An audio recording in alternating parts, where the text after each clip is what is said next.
What does that mean for Lamar Jackson? And so much more coming up on this episode of the Main Event Status Sports Show.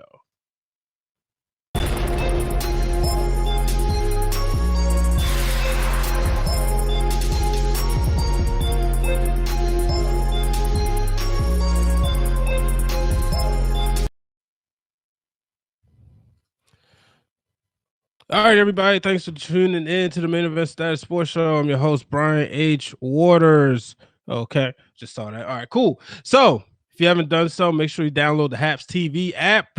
As I always say, it's a cool app. I'm here. I know I've been gone for a little bit. I ain't gonna lie, I just ain't been feeling well. Allergy season is kicking in, and unfortunately, when that happens, when the weather turns, it's like boom, it hits me the first couple of weeks, and I'm like, I don't feel like doing anything, but I'm here and we're gonna talk a little bit NFL football.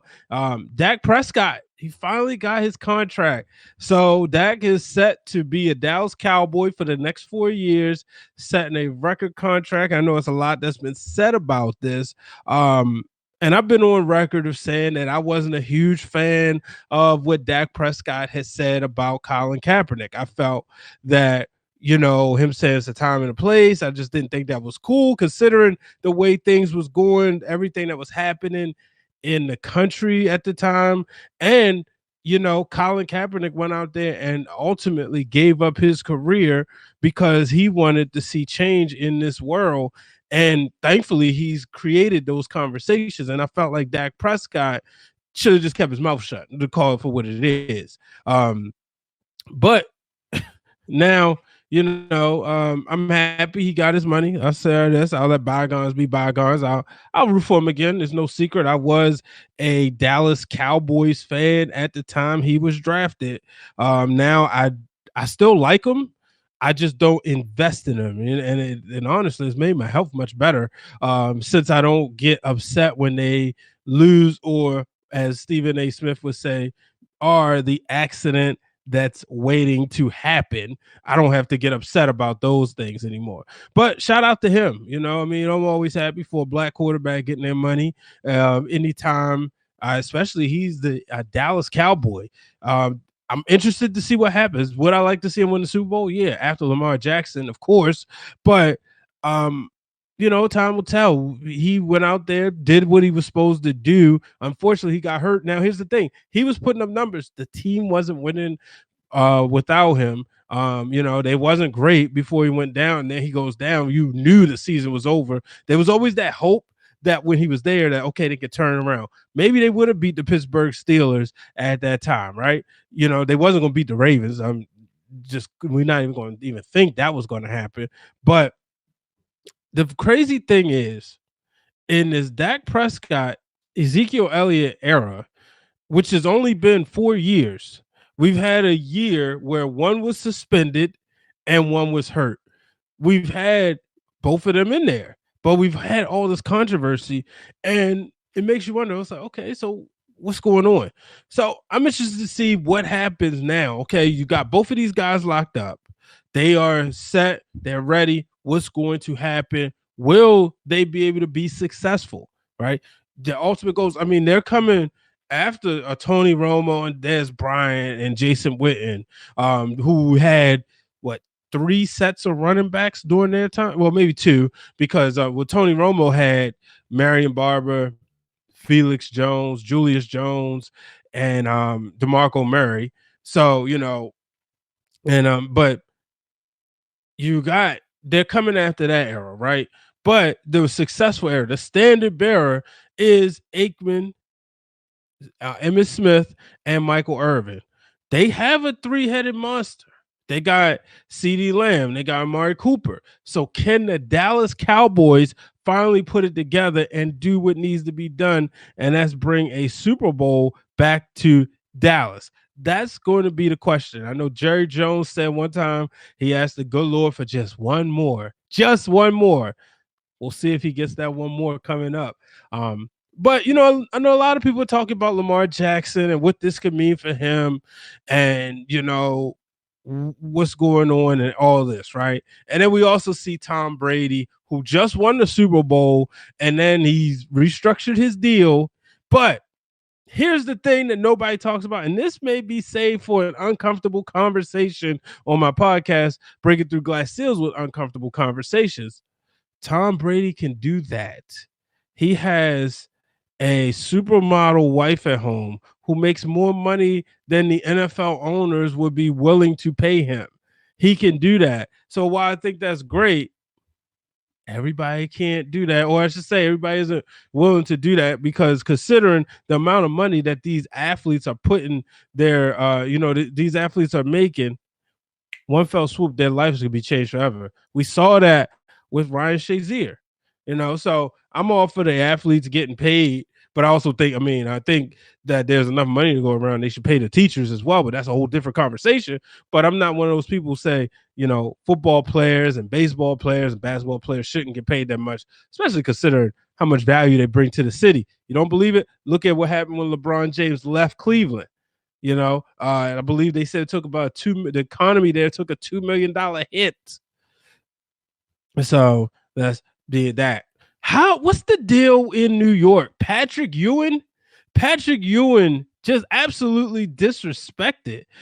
There's certain people in the world that when they go into this city where they made famous, as we talk about athletes and athletes bringing awareness to these cities, there's certain people that you should just know. If you're in Chicago, you should know who Michael Jordan is. If you're in Boston, you should know who Tom Brady is.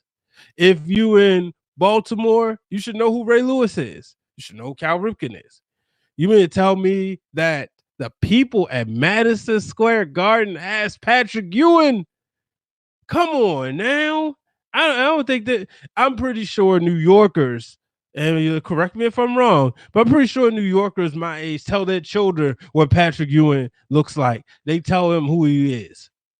Like, I don't know what's going on with James Dolan up there, but yeah, clearly things have gotten out of hand. Because it's just ridiculous. Like he even said, it's my building. And I thought that was, it was funny to hear him say that, but it's the truth. That's like going to Philly and Allen Iverson, like, wait, who are you? Or even Green Bay and Brett Favre. Now, granted, when Brett Favre was no longer a part of the Packers organization, they clearly changed the code. What's up, Peter? Chiming in from Seattle. Peter, what's going on, man? Like, New York didn't know who Patrick Ewing is? Like, that makes no sense. That's like, you from Seattle. That's like, them not knowing who Ken Griffey Jr., Gary Payton. Like, just certain things just does not make sense. And now in this case, Russell Wilson. So how do they not know who Patrick Ewing is? I appreciate the high five award from Peter. If you're in the comment, feel free to support this podcast and this show with awards. I appreciate it, as I'm back on Haps TV. Like I said, it took a couple of days off, wasn't feeling well at all. So I'm not going to come in, give you a half product, a half Brian H. Got to make sure I'm feeling well. So, so yeah, there's that. NCAA tournament kicking off. Well, I should say they're doing all the conference tournaments.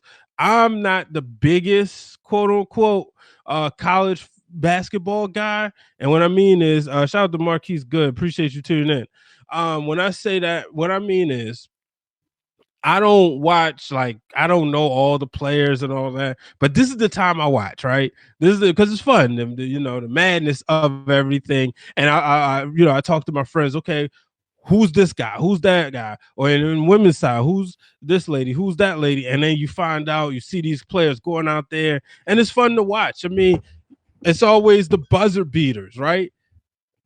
The buzzer beaters, the upsets, it's always the upset alerts.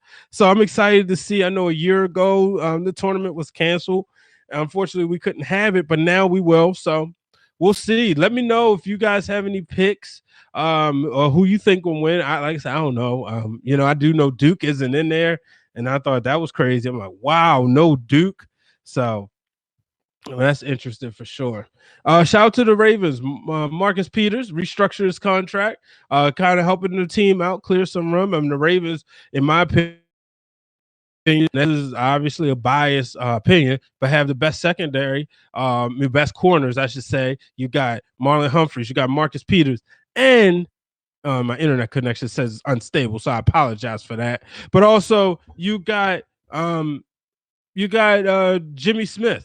And I would like to see the Ravens get another cornerback, because you can never have enough corners. Obviously, everybody talks about the passing game. What will Baltimore do? Who will they draft? Who will they sign? Look, if you want to win a championship and you want a Super Bowl, you want to win a Super Bowl, and you want a quarterback who gonna be humble, who not gonna take none of the credit, even though he is the second unanimous MVP. Come to Baltimore, play with Lamar Jackson. You know, come to Baltimore. That's what I want to see. I would love to see Baltimore get another wide receiver, put him aside Marquise Brown, and let's see what happens.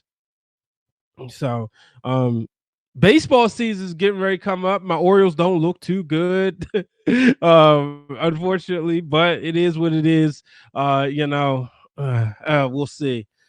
In the NBA, LeBron James said it's go time. It is go time. Now, I saw reports that they are looking at JaVale McGee, bringing him back. Marc Gasol isn't what they want. He's not giving them what they wanted in that presence down low. I said this before, and I might draw some heat for it again. I don't care. Not too happy about the Nets. I'm not. It's taking the fun out of it. James Harden, they went out and got him. Like, come on, man. He should have stayed where he was going to stay. Like, why would Houston even do that trade?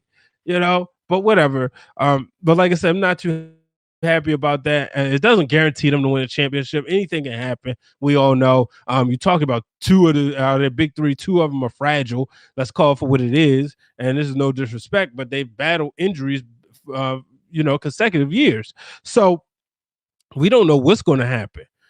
LeBron James, Anthony Davis is fragile, clearly. I said that last year. That was my biggest worry as a Lakers fan. I was like, come on, just get through the season. And I knew that if that finals would have went to game 7, it would have been very, very tough. But thankfully it didn't, and the Lakers walked away with the championship. But this is what's going to be interesting. What's going to happen? They're going to load up in the West. You can't count out the Clippers. They got a new coach. Won't have Doc Rivers, obviously. So, but even in the East, I want to see what Philly going to do. My pick, go to the finals. Obviously, it's probably Lakers Nets. I haven't really made a formal pick, but a Lakers Nets is where the money is. But Lakers Philly wouldn't be too bad either. So we'll see. But folks, I appreciate everybody tuning in. I'm getting ready to get out of here. Wanted to hop on here real quick. Make sure, if you haven't done so, download the Haps TV app. Support the broadcasters on this great platform. And you can go ahead and support me as Peter did. You could get coins. You're gonna get coins when you sign in. So go ahead and share the wealth. So till next time, I'm Brian H. Waters. Goodbye and good night.